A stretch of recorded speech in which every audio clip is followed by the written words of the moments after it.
John. Yeah. Good evening. It's July 15th, 2025, Tuesday, and it's my pleasure and honor to be speaking with Mr. John J.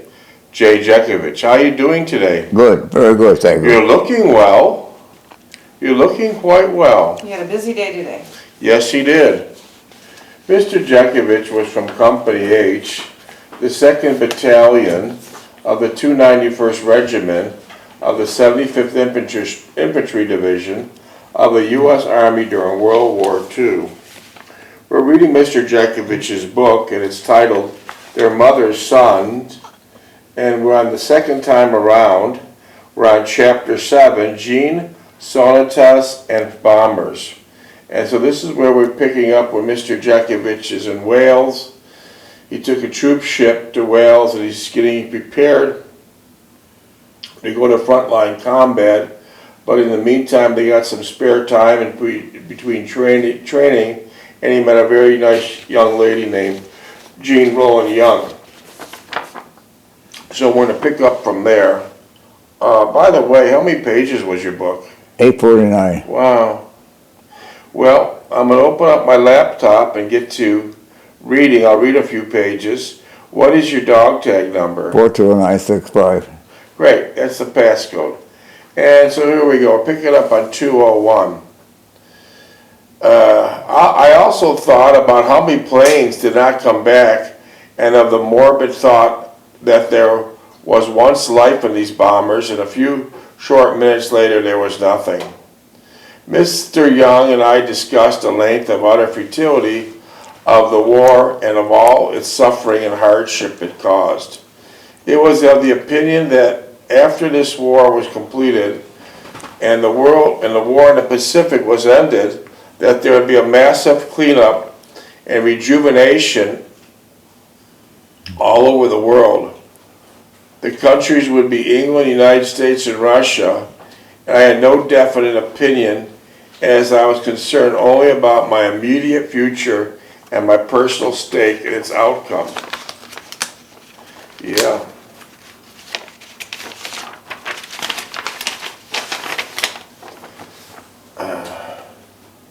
She paused and thought for a minute as to assess what I had just said, and then stated firmly, I used to spend much of my time at the local library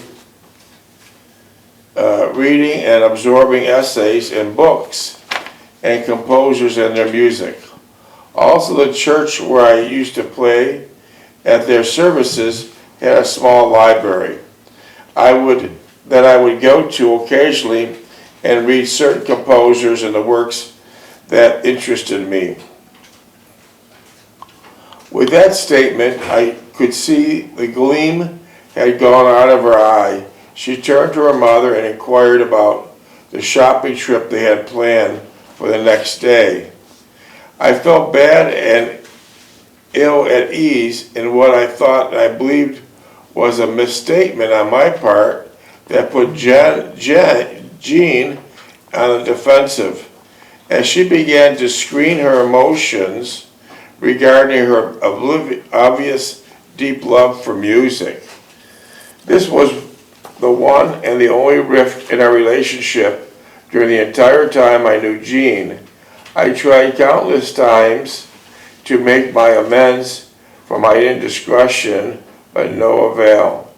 I discovered a chink in the defensive armor, and it would taunt us for the remainder of the time we had together. I overheard Mrs. Young discussing with Jean their shopping appointment the next day, as Christmas would soon be upon us, and then as they had some last-minute shopping to do. I felt strange to hear talk of Christmas, as there was no snow, and especially there was nothing to suggest the coming of the holiday. No street decorations, and certainly the cottages were not decorated outside with the brightly lit strings of lights. Mrs. Young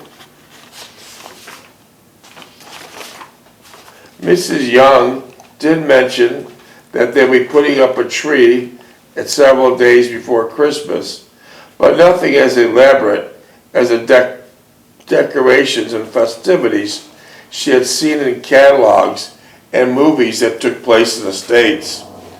She thought that there would be a beautiful and surely presented Christmas in a more cheerful and festive mood.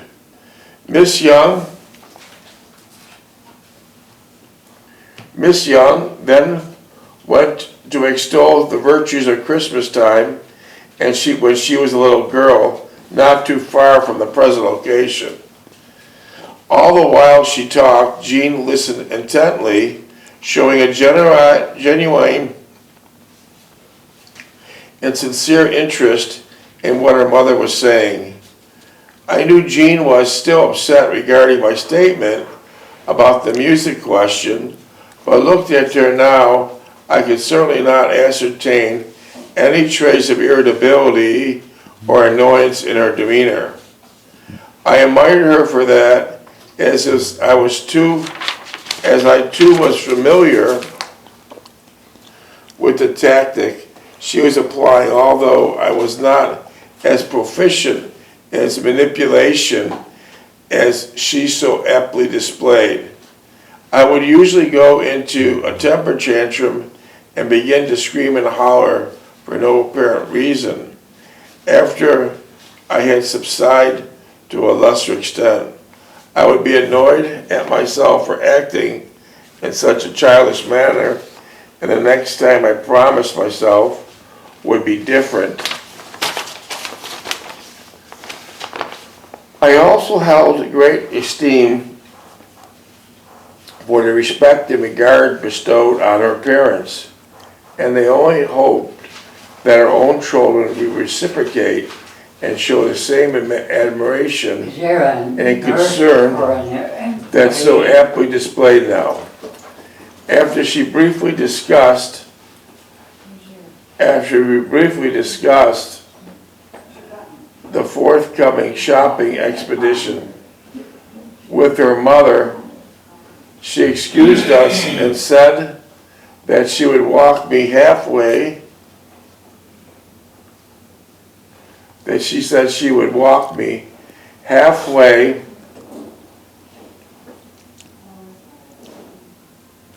Back to the billets. Oh, wow.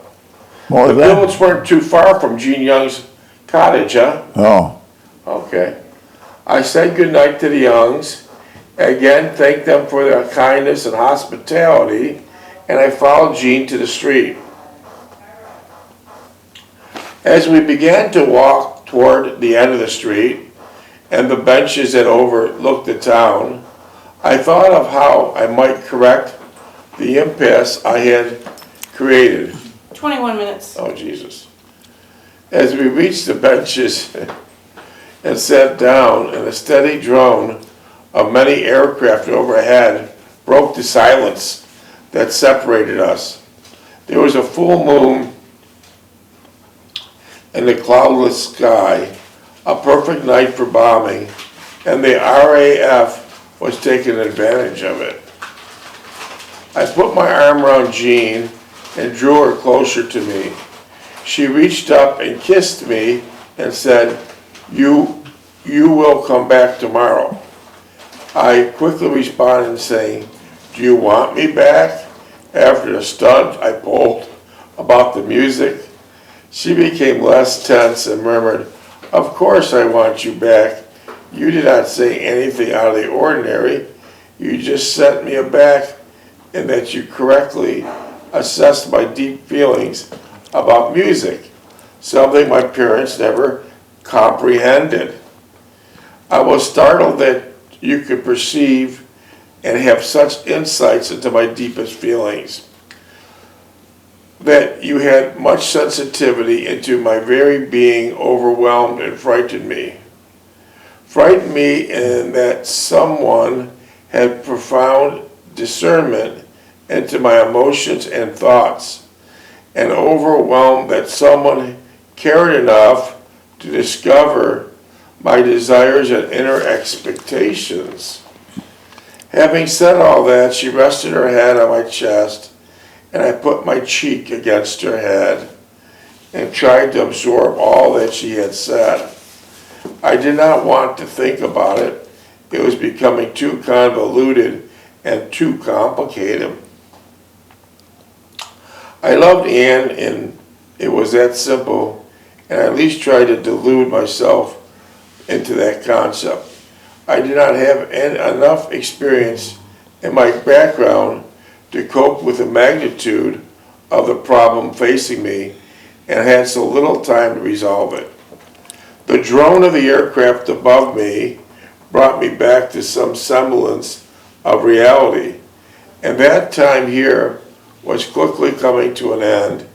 I could not help Jean with her problem even though I wanted to. I greatly sympathized with her and shared her frustration and anxiety. I would have liked very much to be here and alleviate some of her disappointments and anguish, but it was not to be, and there was no way I could adequately say it. My only response to her request for aid and understanding was to state that I was getting to be a pest, and maybe her parents should have something to say about my presence dominating the household. Nonsense, she quickly retorted. Mother and Dad adore you and almost think of you as a son. I was touched by this remark, but did not show it visibly or audibly. I kissed her gently and asked, "What time do you want me to come tomorrow?" She responded, "After services, after 1200 hours." With that, I kissed her again and took her hand in mine. It was beginning to feel natural and inviting. We sat there for a while, quiet while, and as the bombers were seen and heard returning from the missions. Again I perceived the sensation of the dread and fear, and that whatever their fate, they had accomplished the objective and were returning to a comparative safety of their base. I bemoaned the fact that I would not be afforded the same opportunity. I would be in the midst of a shooting war indefinitely, only to leave it by being wounded or killed. With this thought, I held Jean closer and kissed her passionately and adoringly.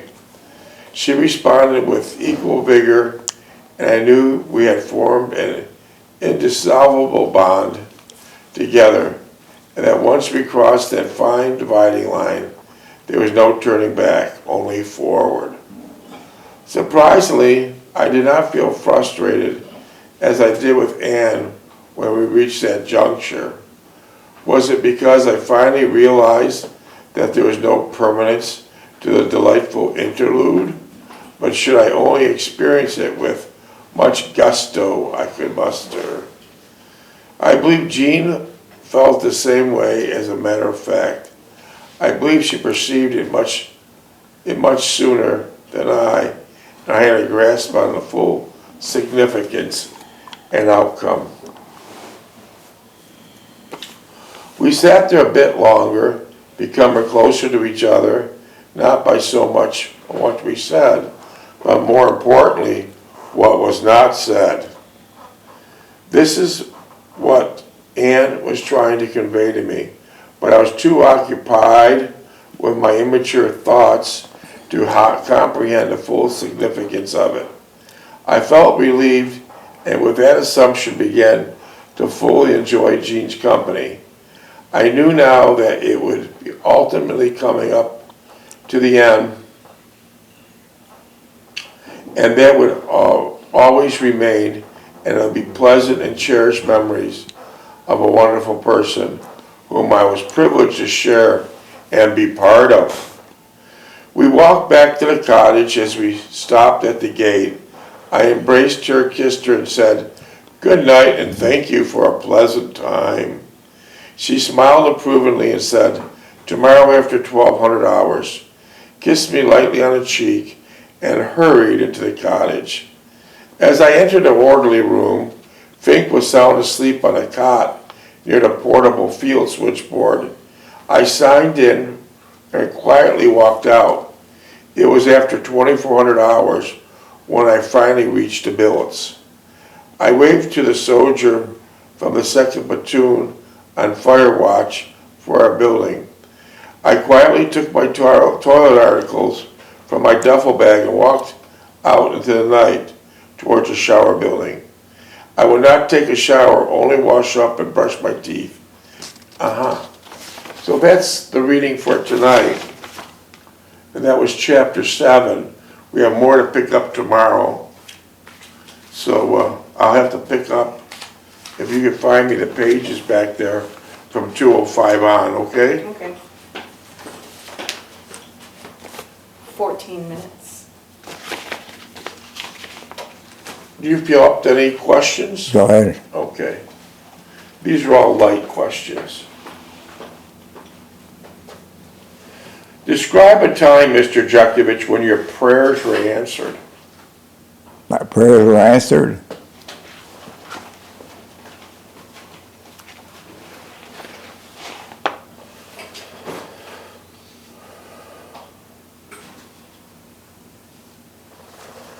How long have you been retired for, Mr. Jeckovich? What?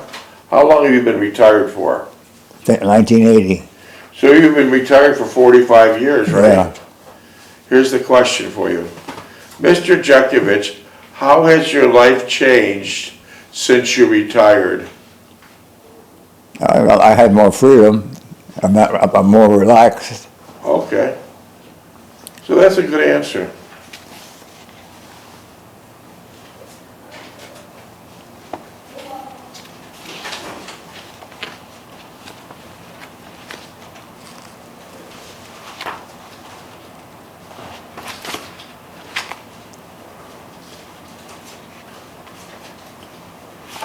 Mr. Jeckovich, as a teenager, where did you live? 36 Rose Avenue. As a teenager, Mr. Jeckovich, were you rebellious? No. No. As a youth, Mr. Jeckovich, in Niagara Falls, New York, did you participate in the Boy Scouts? Boy Scouts? No, my brother did. Your brother, which one? Boy Scout. Which brother? 27. Well, which brother, Steve or Lookie? Steve, look, he didn't do that. He was too busy wandering around. Okay. Why weren't you interested Ooh. in becoming a Boy Scout? Well, this is nature. Okay. Mr. Jeckovich, during your time, the ladies stayed home and took care of the house, and the men were the breadwinners. How do you feel about women right now going to college and getting a career? Well, things change. So you feel good about it? Oh, yeah. Oh, I do too. Mr. Jeckovich, you had many jobs during your lifetime. What was your worst job you ever had? Worst job? Yeah. Cleaning up the slipe the kids made at the theater in the morning. What was that consisting of? Explain to me, what was that consisting of? What took place The there? kids got excited at the movie we saw on the TV because they didn't see too much of that and they peed their pants.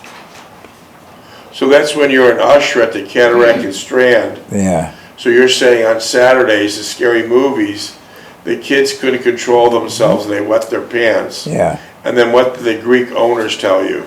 I get in and clean that up. It smells the place up. Okay. Have you ever been fired from a job? No. What was the most rewarding job you ever had? Most rewarding job I ever had.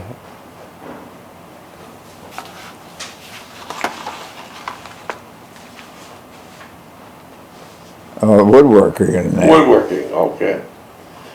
What were your views on work ethic?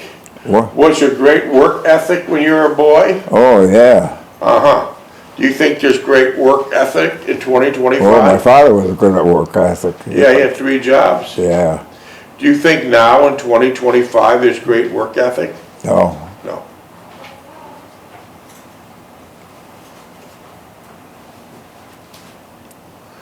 During high school, what was the first job you ever had? And what?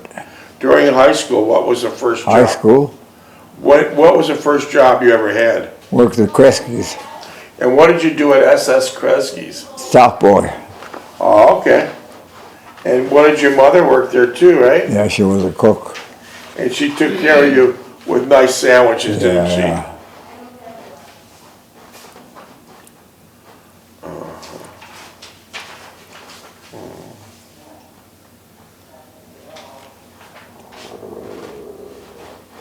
What things frightened you, Mr. Jeckovich, as a youth? What?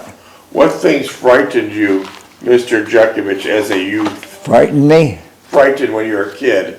Thunder and lightning. Oh, okay, Now I was 10 years old, that probably. okay. When you were a little boy, did you ever break the law? No. What were your dreams as a teenager?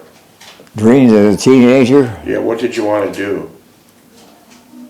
Actually, I had no big ambitions. That was my problem. I never had a set felt for anything.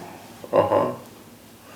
All right. You mentioned during the war when you were drafted, and most of the guys were teenagers, there was a lot of gambling going on in the Army. Did you participate in the gambling? No. Uh-huh. Did you have any did you have any hobbies when you were a boy? Yeah, woodworking, electrical. Uh-huh. Okay.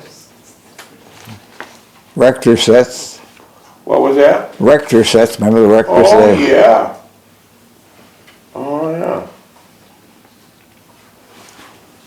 Mr. Jeckovich, you grew up during the Great Depression.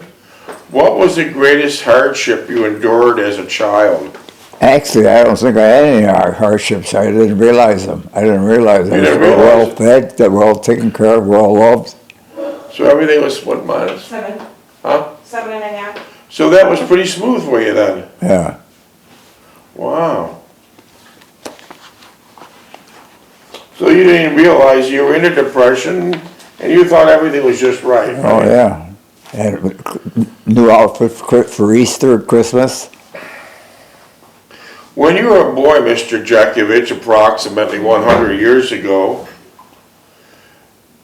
the youth of the time were very patriotic and they had great empathy. The youth were really great people. Now they're nicknamed the greatest generation of all time. How do you think, what has changed since you were a child to the children today? Kids today don't want to know nothing. They're all for They themselves? want a good time, yeah. Yeah. Wow. Well, you said you did no criminal acts as a boy, but what was the most mischievous thing you ever did as a youth? At Halloween, I used to turn the cans over, windows. Garbage cans? Yeah, and then soap the windows. Oh, that must have been cool. I can only imagine 100 years ago that the streets were actually packed during Halloween. Yeah. Now what are they like? No, it's not known. It's No not one gives a known. shit now. No one gives a shit now. You're right, you're right. Well, I can remember one mischievous thing you said, but it had a beautiful outcome. You would do ice skating on your front yard. How did you do that? Open the fire hydrant and freeze it up. And no one gave you any problems for that, right? Yeah. No, okay.